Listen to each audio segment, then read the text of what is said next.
Emma dwi, Cyd Sylfaenydd Barford Owen Davies, tîm o gyfrifwyr sy'n helpu cwmnïau i dyfu a datblygu.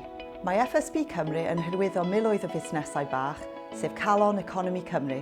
Mae busnesau bach yn wynebu heriau difrifol iawn ac mae'r Senedd yn gallu teimlo'n bell i ffwrdd. Dyna pam da ni wedi lawnsio ein Maniffesto ar gyfer etholiad y Senedd yn 2026, Bargen Newydd i Busnes, sydd wedi siapio gan filoedd o aelodau ledled Cymru. Ein 5 gofyniad ar gyfer y Llywodraeth Cymru nesaf yw: 1. Rwy busnesau bach wrth galon y Llywodraeth, gyda bil datblygu economaidd, strategaeth twf newydd asiantaeth economi bwrpasol a chefnogaeth gryfach i Busnes Cymru a Banc Datblygu Cymru.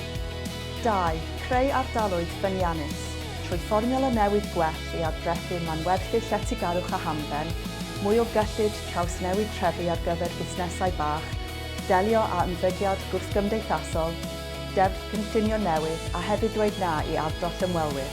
3. Cynhyrchiad yn y byd go iawn, gyda buddsoddiad selwaith mawr, gwell mynediad at gyllid, gweinidog digideiddio, cefnogaeth net zero, lle a thir i fusnesau dyfu ac adeiladu cyfoeth cymunedol.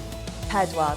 Lleihau cost gwneud busnes, diwygio adrethu ar frys gyda gwelliant i'r ryddhad ar adrethu busnesau bach, gorfodi sefydliadau y sector gyhoeddus i dalu busnesau o fewn 30 diwrnod, toriad o 25% mewn biwrocratiaeth a chefnogaeth gwell digidol. 5. Pobol llwyddiannus.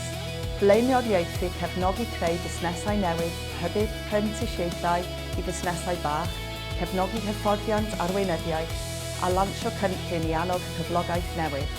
Mae'n rhaid i dymor nesaf y Senedd gefnogi busnesau bach i yrru twf gan leihau biwrocratiaeth a galluogi pob cymuned i ffynnu. Helpwch ni i wneud y tymor Senedd nesaf yn Senedd ar gyfer busnesau bach. Diolch.